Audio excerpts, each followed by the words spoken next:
What is the best draft slot in 2022 fantasy football? Is it the 1.1? It's always the 1.1. Let's put that out there. The 1.1 is the best draft slot, plain and simple, every single year. Doesn't matter what happens, doesn't matter who falls where. But this is a different year because the 1.1 doesn't hold the same massive advantage it normally does. And that's because of the players falling into the 3rd, 4th, and 5th rounds and where they're falling. What I mean by that is, let's say in years past, you get the 1.10 pick. That means you get the 2.3. The problem would be the 3.10. Even though you have a huge advantage having the 1.10 and 2.3 because the two players are so tightly close together, that 3.10 is so far down in round 3, the drop off usually happens right around 3.2, 3.1, 3.4. The advantage you get of having two players tightly grabbed in the 1.10 to 2.3 range gets wiped out by the disadvantage of having your 3.10 falling out of a cutoff range where someone at 3.1 could arguably be as good as somebody getting drafted inside the top 12. This year's different. This year, there is talent loaded in the 3rd, 4th, and 5th rounds. And I'm going to show you why in this year, 2022, I actually love the 1.12 draft slot. Let's break it down. The Fantasy Football Show. It begins now. This is the Fantasy Football Show with your host, Smitty.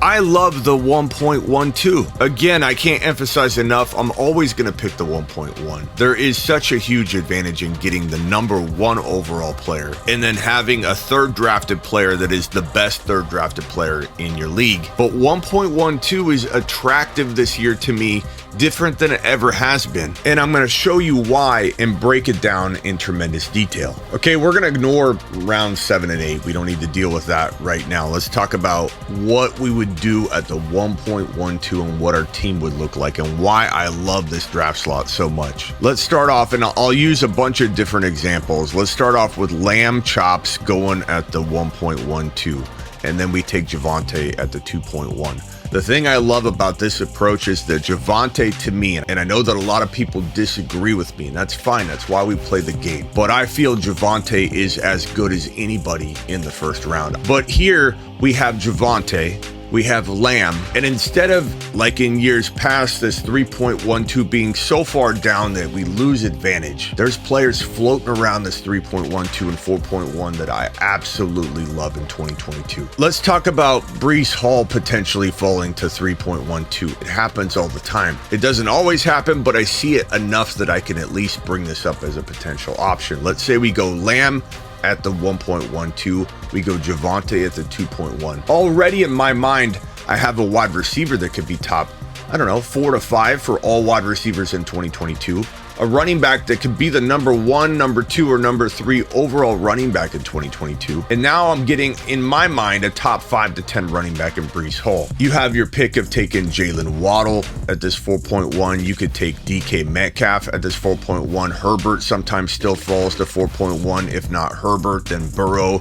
These are fantastic teams that you can come out of rounds 1 through 4 and feel like you didn't get a huge disadvantage by being handed a late 3rd round pick. And then if Kenny Walker falls to your 5.12 in any of these scenarios, let's take Burrow back out and let's put DK in here. You've got Lamb and DK as your number 1 and number 2 wide receivers. You have Javonte and Breece Hall as your number 1, number 2 running backs, and Kenneth Walker as your flex option, another top 10 potential running back. And if Walker doesn't fall, which he probably will in most every draft, unless you're drafting with a bunch of the Fantasy Football Show members, because we snipe each other. We want Walker so bad we take him way earlier than we need to. ETN's oftentimes available in the 5th round. I even see Burrow sometimes fall this late, but we're not going to get too excited here and act like we can get everything in one shot. But this team's phenomenal. You can get an amazing quarterback at 6.12 or take Trey Lance in 7 or 8 later. Absolutely love this team. And if you don't like Hall or you think Hall won't fall, then put Waddle and DK here. And let's try a different approach. Let's try running back. Let's say you go Swift and Javonte with your first 2 picks at 1.12 and 2.1. both of which could be top 5 running backs, and you're getting them at the bookend 12 and 13 overall picks. Now you can afford to do the double wide receiver with Waddle and DK because you went double running back. You still have a shot at either ETN or Kenneth Walker here, or maybe you get lucky and get Burrow here. This is a phenomenal team. I mean, if you look at this roster right now, you cannot tell me, you can't look at me with a straight face and say, Smitty, this team can't dominate. This team would take you to the moon every single time. Take Waddle out, put in Breece Hall. To the moon. Let's go wide receiver from the 1.2. Let's take Deebo Samuel here. Let's take CeeDee Lamb again at the 1.12. Maybe you don't like CeeDee Lamb. Maybe that's a problem. Let's put Devontae Adams here. Devontae Adams, Deebo Samuel. Or maybe Devontae Adams and CeeDee Lamb. Whichever one you feel is the most impacting. Imagine that, okay? So we're going to go Adams and Deebo. Wide receiver. The dreaded wide receiver. We love it, right? Because of the way that we feel about our wide receiver room walking out of the draft. But what it does for our running backs usually is crippling, and you can't really truly build a dominant team, can you? Yes, you can. If Breece Hall falls to this pick, we'll take DK out. Actually, let's put DK back in, and we put Kenneth Walker over here on this 5.12 draft slot. This is a fantastic team. Adams, Deebo, Breece Hall, DK Metcalf, Kenneth Walker. Don't like DK? Put Waddle in. That's fine. Don't like Waddle? Put Herbert in this spot if you want. Go wide receiver, running back, QB, Kenneth Walker. Don't think Kenneth Walker is good enough. Maybe he won't fall. Put ETN back over at this draft slot. Championship. This team, like the other teams. To the moon.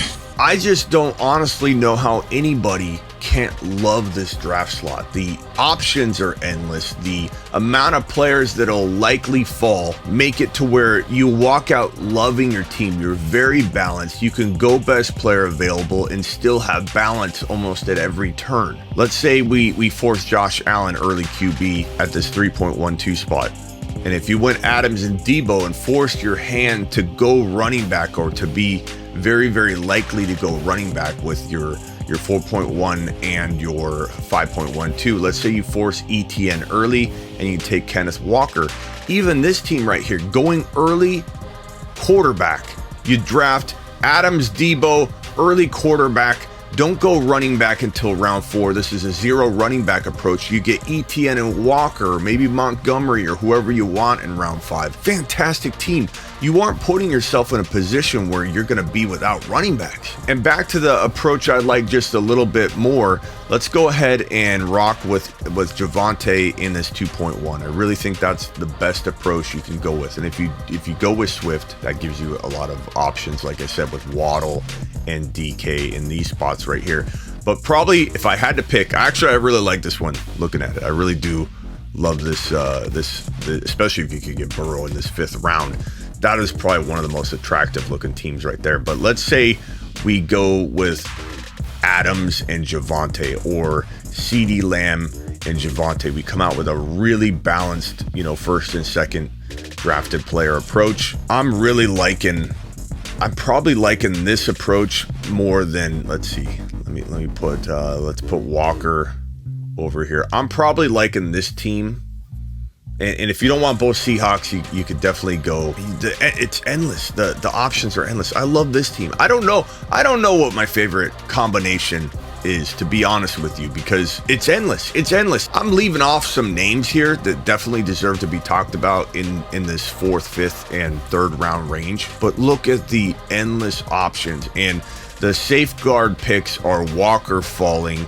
And honestly, I'd take Walker here if I needed to. He's so good. This is a top 10 running back in 2022. I love Kenneth Walker. You guys know how much I love him. This is my safeguard. He's usually falling here. ETN might be here.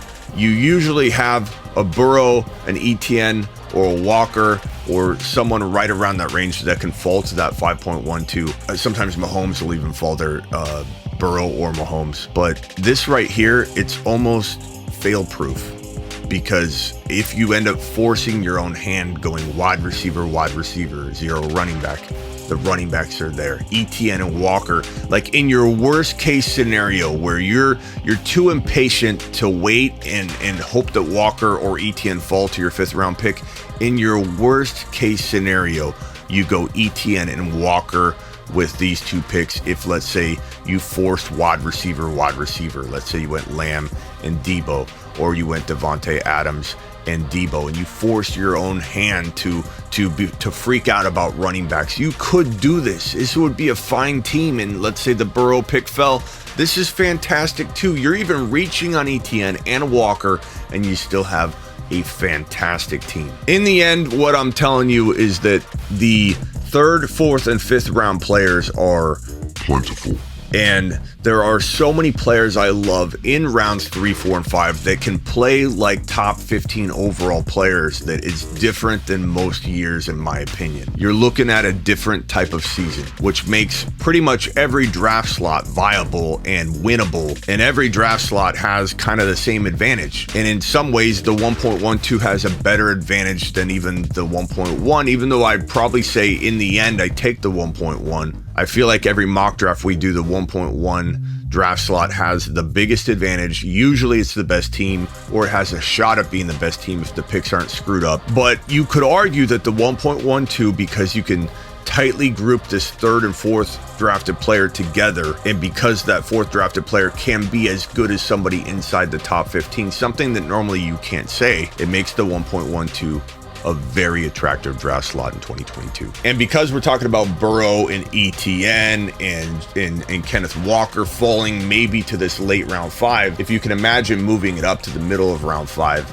and moving this 4th rounder down to the middle of round 4, moving the 3rd rounder to the middle of round 3, basically you get a middle draft slot. So you have 1.6, 1.7. You can imagine that not much really changes. In fact, you could go as far as to say that 1.12 really isn't that advantageous over the 1.7, meaning that every draft slot has a real nice advantage because of the 3rd, 4th, and 5th rounders that are falling. It's all about landing those guys, making sure you're targeting the guys you believe in. For me, it's Walker, it's Burrow, it's ETN, it's Lamb and Waddle. Those guys are league winners at their 3rd, 4th, and 5th round draft slots. Now go attack your draft, start mock drafting today. Join me in the evenings when we mock draft on the YouTube channel. We're getting to that time of year where pretty much every Tuesday, Thursday, Friday, Saturday, we're going to be mock drafting at night on the Fantasy Football Show YouTube channel. Subscribe to my new Dynasty channel. I have that link in the description. And get on over to thefantasyfootballshow.com. Get your content, your lifetime membership, your one-on-one text advice with me, Smitty. Text me on demand. Get all of your content at the Fantasy Football Show. Bold predictions. I'm dropping bold predictions every day.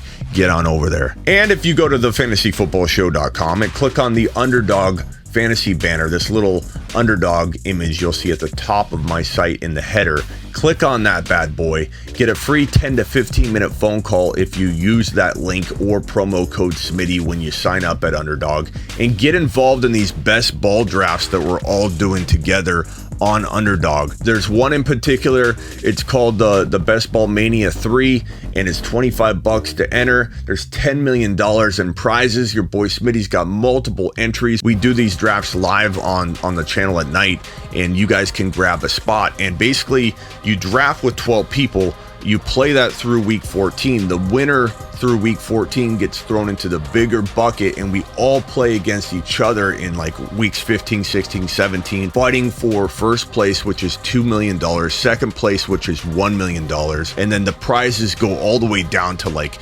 300th place gets like $1,000.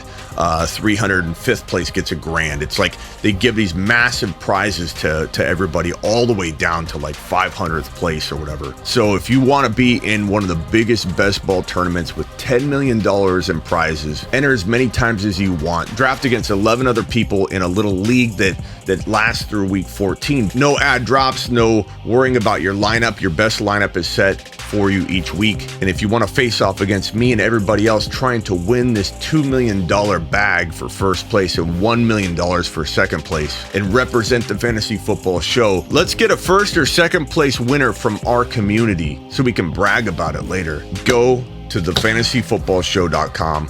click on the underdog banner and use promo code Smitty and get into this league so we can all play together. We can talk about it all year. And after week 14, when you break out of your own little league and win your league through week 14, we all play together in weeks 15, 16, and 17, fighting for the prize. Get on over to thefantasyfootballshow.com and get your content, your bold predictions, your one-on-one advice with me. Go, go, go. This is the Fantasy Football Show with your host, Smitty.